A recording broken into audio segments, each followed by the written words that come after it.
Hello everyone. So सीसेप counselling round 1 का जो रिजल्ट है वो आउट हो चुका है। ठीक है, अब इसके बाद आपको क्या क्या step by step process follow करना है, वीडियो को लास्ट तक जरूर देखिएगा, क्योंकि इसमें अगर आपके कोई भी मिस्टेक अगर होते हैं तो डेफिनेटली आपके जो सीट है ना भाई, वो सीट कैंसिल हो जाएगा।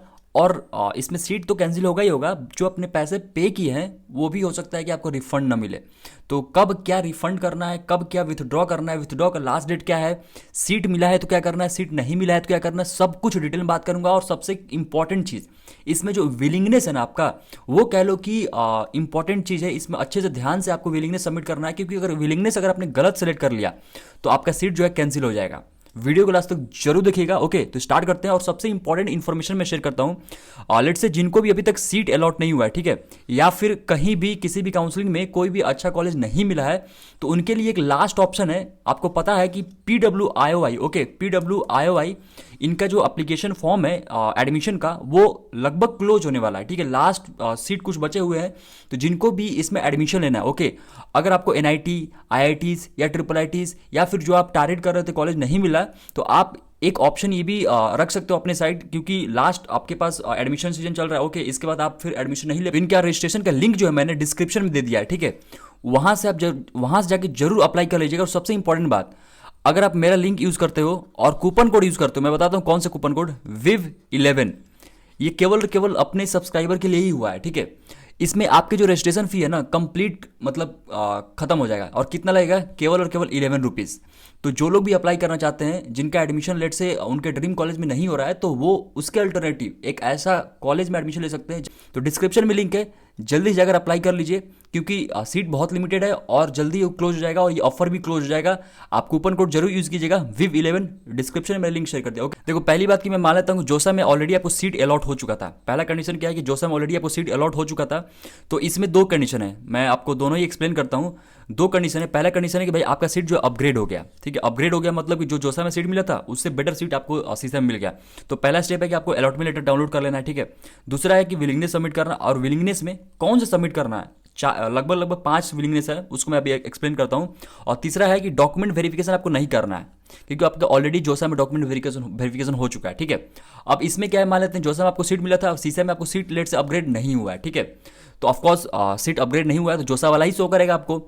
तो इसमें आपको अलॉटमेंट लेटर डाउनलोड करना है, विलिंगनेस भी सबमिट करना है और डॉक्यूमेंट वेरिफिकेशन नहीं करना है, क्योंकि ऑलरेडी आपका डॉक्यूमेंट वेरिफिकेशन हो चुका है। विलिंगनेस के बारे में बताता हूँ अभी डिटेल में। ओके, और जो लोग भी इस बार ड्रॉप लेने वाले हैं, नेक्स्ट ईयर JEE 2027 की तैयारी करने वाले हैं, ओके, तो उनके लिए मैंने ग्रुप ऑलरेडी क्रिएट कर दिया है। तो डिस्क्रिप्शन में मैंने ग्रुप का लिंक शेयर कर दिया है, तो ज्वाइन कर लीजिए, ताकि आप अगले साल तक सब कुछ वेल कनेक्टेड रहो। हर एक इन्फॉर्मेशन आपको टाइम से पहले मिले। आपको पता है कि लास्ट ईयर, उससे पहले भी लास्ट ईयर, हर एक इन्फॉर्मेशन सबसे पहले आपको प्रोवाइड किया था इसी चैनल पे। तो ग्रुप ज्वाइन कर लीजिए। बाकी कोई भी डाउट होगा आप वहां पे डायरेक्टली मैसेज करके मुझे पूछ सकते हो। ओके, बाकी सारा केसेस मैं कवर कर लेता हूं। अब देखो, जैसे मान लेते हैं कि लेट से जिनको जोसा में सीट जो है, मतलब जोसा में पार्टिसिपेट किए थे, सीट नहीं मिला, या फिर जोसा में पार्टिसिपेट ही नहीं किए थे और सीसा में पहली बार रजिस्ट्रेशन कर रहे हैं, ठीक है, तो उनको उनमें दो केसेस है। ठीक है, लेट से सीसेप राउंड 1 में आपको सीट अलॉट हो चुका है। तो सीसेप राउंड 1 में सीट अलॉट हो चुका है, तो आपको क्या करना है, पहले तो अलॉटमेंट लेटर अपना डाउनलोड कर लेना है। ठीक है, फिर उसके बाद विलिंगनेस सबमिट करना। ओके, फिर उसके बाद आपको क्या करना है, डॉक्यूमेंट सबमिट करना, क्योंकि पहली बार आपका डॉक्यूमेंट वेरिफिकेशन होगा। ठीक है, अब डॉक्यूमेंट में कौन कौन से डॉक्यूमेंट मैं बताता हूँ। जैसे आपका 10th का मार्कशीट है, 12th का मार्कशीट है, आपका मेडिकल सर्टिफिकेट है, आपका कैटेगरी सर्टिफिकेट है। ओके, अगर मान लेते हैं कोई एरर होता है तो इन दैट केस एफिडेविट की भी रिक्वायरमेंट हो सकती है। फिर लास्ट में आपको फी पेमेंट करना है। ठीक है, और जो ऑलरेडी जोसा में फी पे कर चुके हैं SAF PF, तो उनको फी पे नहीं करना होगा, क्योंकि ऑलरेडी आप फी पेमेंट का सब कुछ कंप्लीट दिखा रहा होगा। ठीक है, अब इसमें दूसरा केस क्या है कि जैसे मान लेते हैं कि आपको सीसेप राउंड 1 में पार्टिसिपेट किए हो, आपको सीट नहीं मिला है। ठीक है, तो कुछ नहीं करना है, आपको राउंड 2 का वेट करना है। ठीक है, राउंड 2 का वेट करना है। अब सबसे इंपॉर्टेंट इन्फॉर्मेशन मैं बताता हूँ।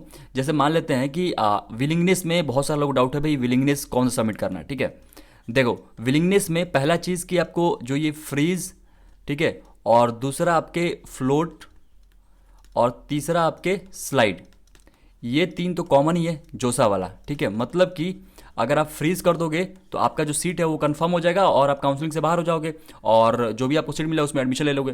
फ्लोट का मतलब क्या होता है, सीट तो कंफर्म हो जाएगा बट आप नेक्स्ट राउंड में पार्टिसिपेट करोगे। स्लाइड का मतलब क्या होता है कि सीट भी कंफर्म होगा बट नेक्स्ट राउंड में पार्टिसिपेट करोगे तो आपको सेम कॉलेज में ही अलॉटमेंट होगा। ये तीनों समझ में आ गया। अब देखो, अब चौथा इसमें विलिंगनेस क्या होता है, चौथा विलिंगनेस क्या होता है, सरेंडर। ठीक है, सरेंडर। और पांचवा क्या होता है, विथड्रॉ या एग्जिट। ठीक है, अब देखो सरेंडर और विथड्रॉ में क्या होता है मैं बताता हूँ। देखो अगर मान लेते हैं आपको कोई भी सीट अलॉट हुआ है, लेट से मान लेते हैं कि आपने 5 चॉइसेस फिल किया था, 1 2 3 4 5, आपने 5 चॉइसेस फिल किया था। अब इसमें से लेट से मान लेते हैं थर्ड नंबर वाला चॉइस जो है आपको अलॉट हो गया है, ठीक है। अब थर्ड नंबर वाला चॉइस अलॉट हो गया है, तो आप चाहते हो भाई कि मेरे को ये सीट नहीं चाहिए और आप नेक्स्ट राउंड में भी पार्टिसिपेट करना चाहते हो, तो आपको क्या करना है, सरेंडर करना है। सरेंडर करोगे तो आपका ये सीट जो है थर्ड नंबर वाला कैंसिल हो जाएगा, ये बात ध्यान रखिएगा, ठीक है। सीट कैंसिल हो जाएगा और नेक्स्ट राउंड में आप पार्टिसिपेट करोगे। और विथड्रॉ का मतलब क्या हो गया, विथड्रॉ अगर मान लेते चूज करोगे तो आप काउंसलिंग से बाहर हो जाओगे, एग्जिट हो जाओगे। अब राउंड 1 ही कह लो कि आपका लास्ट राउंड है आपके विथड्रॉ करने का। विथड्रॉ करोगे तो ही आपको रिफंड मिलेगा, समझ में आया, तभी आपको रिफंड मिलेगा। अदरवाइज अगर आप सेकंड राउंड में चले गए, सेकंड राउंड में लेट से आपने चला गया, ठीक है, और अगर आप में मान लेते हैं उस टाइम सेकंड राउंड में कोई सीट नहीं मिलता है, तब तो रिफंड हो जाएगा। लेकिन अगर सीट मिल गया आपको, सेकंड राउंड में चलेगा और सीट अलॉट हो गया किसी भी कीमत पे, तो फिर आपको रिफंड नहीं होगा, ये बात ध्यान रखिएगा, ठीक है। जो ये आपका सरेंडर है ना, सरेंडर करने के बाद इसमें क्या होता है, जैसे मान लेते हैं कि ये भी तो हो सकता है कि जैसे मान लेते हैं जोसा में आपको सीट मिला है और सीसे में भी आपको सीट मिल गया, या फिर जोसा वाला ही सीट आपको मिल गया। अब आप सरेंडर करोगे तो क्या होगा, तो भाई सरेंडर चूज करोगे तो जोसा वाला प्लस सीसे वाला दोनों सीट कैंसिल हो जाएगा। मतलब कि ऑफकोर्स जोसा में सीट मिला है और सीसे में कोई भी सीट मिलता है, या जोसा वाला ये जोसा वाला सीट मिलता है तो ऑफकोर्स वही रहेगा। सीसे में कोई नया सीट मिलता है तो जोसा वाला तो ऑटोमेटिकली कैंसिल हो जाएगा। और उसके बाद अगर सरेंडर चूज कर लोगे तो सीसे में जो सीट मिला ना वो भी कैंसिल हो जाएगा। तो सरेंडर में दोनों ही सीट कैंसिल होते हैं और नेक्स्ट राउंड में उससे ऊपर वाला अलॉटमेंट होता है, ये बात ध्यान रखिएगा। सारा कुछ मैंने बता दिया, विलिंगनेस सबमिट कौन सा सिलेक्ट करना है, सरेंडर किसको करना है, विथड्रॉ किसको करना है, ओके। अब इस सबसे इंपॉर्टेंट बात, अब जिनका लेट से मान लेते हैं कॉलेज अलॉट नहीं हुआ है, ठीक है, वो लोग जरूर PWIOI में रजिस्ट्रेशन कर लीजिएगा अगर आप उसमें एडमिशन लेना चाहते हो, ओके। आपके डिस्क्रिप्शन में मैंने रजिस्ट्रेशन का लिंक शेयर कर दिया है, वहां पे आप 11 रुपीज़ में रजिस्ट्रेशन कर सकते हो और एडमिशन ले सकते हो। तो डिस्क्रिप्शन में लिंक है, जल्दी